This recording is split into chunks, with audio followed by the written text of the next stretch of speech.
here's like a part two, I guess, but what I forgot to say, like, me and my feminine rambling, but what I managed to slip out is like the most important part, I feel, and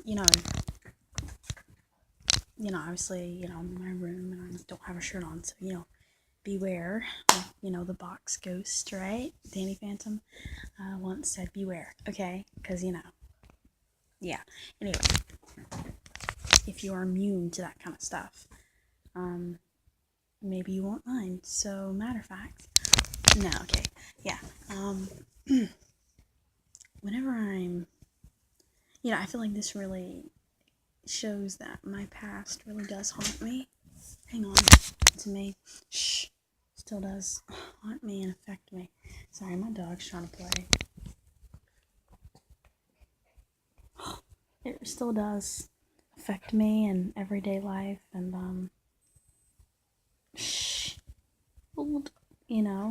like I like women, so that's not going anywhere. And when when you're dealing with life and relationships and sex and things like that, my sexuality involving sex and relationships are bound to come up at some point. Like it's my sexuality is bound to affect those two things, and whatever. Yeah. Even general relations, like with women and like how I operate. Now, I'm not saying like every single girl, every single woman like I go after. Of course not. But of course, with my sexuality, like I kind of have to try to pick out like who I think could be. This is the wrong word. A target, like who's available. Target. Who's available to me and who's not based off of whatever, right? So even prime relations with women, like just meeting them, maybe I'm attracted to her. I have to kind of figure out what I'm working with. Figure out to sink or like, what is it? Sink or float, sink or swim, right? Should I put myself out there and risk being humiliated if she doesn't like women? Or am I taking a chance, right? A step in the right direction because I'm actually right with my assumption, right? General relations with women. I'm not talking about anyone. I'm not talking about like, a grandmother or my 5th grade teacher. Yeah, okay. Not every single girl. Not every single girl that I see like in the mall is, attractive. Every single girl I want to like go after. I want to pursue. And I know I'm talking about like attraction a lot, right? Like the physical stuff. I'm not gonna lie. It plays a good part in my attraction. But of course other stuff.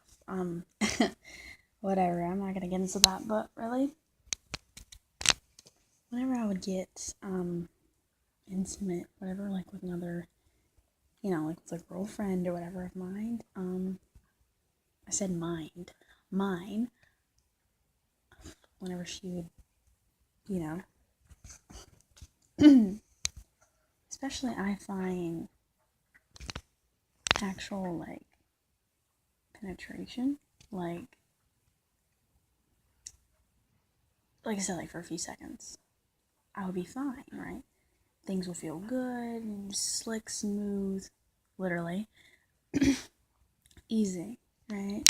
For a few seconds, I'd feel good, I feel calm, I'd be within the moment, right? I wouldn't be drifting off anywhere into worries or feeling guilty or worrying about the future and how much I wanted, our love and the love that we were literally sharing within those moments, right? To last forever, and wanting her to forever be there for me and protect me and be my wife and hold me down and to be able to love her and things like that,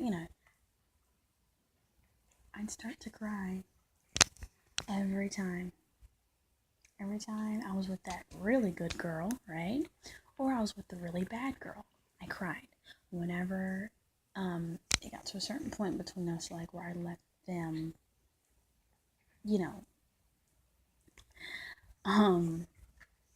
I cried. And I started to I would always shake and I would kind of tremble. Now, granted, that's because, what they were doing. I'm not going to say what, but, it's like a general body reaction. But also, So I feel like it's just literally, again, putting me in my place, in a very feminine, like, submissive place. You know, made me cry. Because, like, also realizing my vulnerability to that girl in that present moment where she had me, like, however she wanted me, right? However she wanted me, like, looking up at her or whatever, like, it was beautiful, and at the same time it was scary, and it was too much. And I started to cry every time. I would cry whenever she would mess with me down there. Like I said, pertaining to penetration, right? The big P. Like my dog. I would cry every time.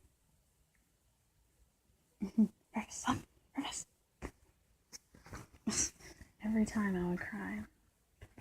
And I would shake and I would tremble and I felt guilty. I felt nasty. I felt dirty. I didn't know why. Like, I knew that how she was making me feel was good and it was out of good feelings. You know, majority of the facts. Because I was there with her, right? I was doing it with her. We were doing it with each other. I was with her. You know, I felt safe, again, to a certain extent. I felt comfortable to a certain extent. Relinquishing parts of myself to her, right? Like, I knew this person. I felt good around this person. They made me feel good. They made me feel, you know, this level of comfort. So why do I feel uncomfortable? Why do I feel like hiding? Why do I feel nasty and guilty? I would feel like I wanted to hide. I felt ashamed. I wanted to just shrink to where I wouldn't be seen anymore, almost like dysphoria, right? Again, that presentation of femininity. I felt just like I wanted to be really small and I didn't want to be seen. I just wanted to hide. So my girl would ask me, "What's wrong? Am I hurting you? What's wrong? What did I do?" I said, "No, you didn't hurt me." And I couldn't even stand to look at her. I couldn't stand to look at her. This is for the good one and the bad one. I would turn away, right? And I'd just be sobbing or whatever to myself, trying to stop myself and trying to stop shaking and quivering or whatever. Like, my whole body, like, just shaking or whatever. And it even kind of scared me too in the beginning. Because I'm like, what's wrong? Like, why do I feel this way? Like, did I get hurt or something? Like, what was going on? It was just a lot to handle, like, so much emotion comes back to me and hits me, and I don't even understand it all. Because again, this is supposed to be a happy thing. This is supposed to be a happy time. We're supposed to be having fun. We're supposed to be enjoying each other's company. It's supposed to be within the moment. And then, like, here I am. I start crying and stuff. Start crying like an idiot. Start crying. And she feels bad. Like, why are you crying? Like, what did I do? And I'm like, you didn't do anything. It's me. And yet it's not me. I don't know what it is. And I wish I didn't feel this way, but I did. And I couldn't get rid of it. Like, I would feel that way. Like, just ashamed, nasty, and dirty. And, like, I wanted to just not even be seen. Like, I wanted to be small, right? I felt so small. And just overexposed. I guess more like in a feminine way. You know? Because I would, like, come back to the present reality and I would realize what I'd let her do. I would realize what I had actually opened myself up to being, you know, vulnerable enough to do whatever it was. And again, I realized, again, I kind of, you know, clocked myself, right? I put myself in that position, literally, right? In that space of sub, not dom, right? Not a dominant space, but a submissive space. And I didn't appreciate it. I felt like I kind of betrayed myself. Like, again, like I emasculated myself, and I wasn't performing to the best of my abilities, to the fullest of my abilities, how I should be, right? All the time, round the clock. Always have to be more masculine. Like, always have to be masculine and remind that girl who I am. Remind her and I can put it down, right? I can be her man. Like, I can be her rock. I'm there for her. If she needs anything, I'm going to be there right away. Kind of like a father figure, to be honest. And isn't it ironic that I never grew up feeling like I had that?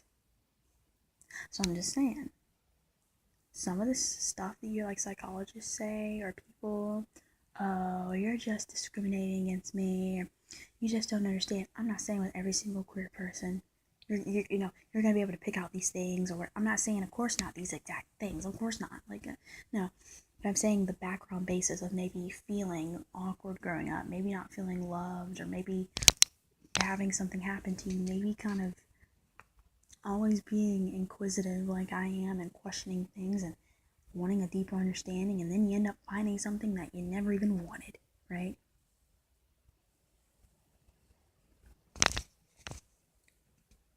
Maybe it's like, like I said, come a little closer and then you see. Like, it's like, really, come a little closer and then you see. Come on, come on, come on.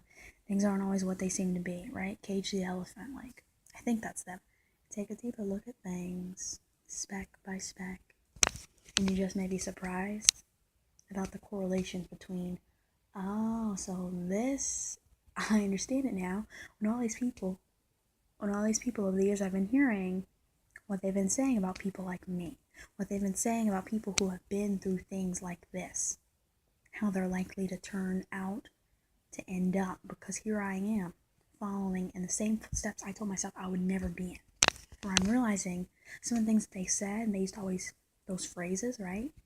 They would force on me, and I'm not even talking about like the heavily religious, crazy, harsh religious stuff, like you're gonna burn in hell, and I'm gonna chop off your hand, and you're a sinner, and I'm not talking about all that. That's really harsh and just that's that scary, crazy stuff. That's that intense, that's head spinning, throwing up kind of crap. That's that. Oof, you don't want to mess with that. I'm not talking about that. But those phrases that I used to hear about taking a deeper look into things and childhood and how it can influence things, like I'm taking a deeper look. I'm not, trying to put a guard up of saying, oh, well, I don't need that because I'm okay and I'm gay either way, right? Like, I was born this way, or, or I've always felt like this, so I'm just going to ignore everything that I've been hearing, right? About trying to take a deeper look, trying to think about my life and blah, blah, blah. I'm just going to ignore it, right? Because I'm better and I'm above all of that other stuff, right? I'm beautiful. I'm me. I was, born this way. I have pride. It's okay to have pride, but ask yourself why you're so defensive and why you're so guarded. Like, if you have nothing to fear, either way, if you're going to be this way, either way, right? You believe that and you know that to be true. Like I said, it's not like you wake up, you change overnight. I know that, right? I used to pray for that. It never happened to me. But I'm just saying, and what's the difference? What's the difference, and what are you afraid of? I mean, if you've been blue all your life, you're going to be blue tomorrow. You've been, you're blue yesterday, you're blue today, you're going to be blue tomorrow, right? All the way into the future. Then why don't you investigate why you're blue, why you turned blue? Are you afraid it's going to change you? Are you afraid it's going to change your way of thinking? Huh? And if so, why are you scared? I mean, could it just be that maybe there's something deeper to your attraction, right, than just the one way that you thought there was? And I'm not saying, yeah, tomorrow you'll wake up and you'll be hetero. I'm not talking about that mess. Maybe you'll start to open the door to possibilities that not all of them will be for you. I'm not saying all that. Shoot. Maybe you just get like a deeper understanding of, oh, okay, so this is who I am. This is why I am the way I am, and this connects to this, and this happened to me when I was 7, and this makes sense as to why I am the way I am now, why I don't like my peas and my mashed potatoes touching each other, right? Whatever it happens to be.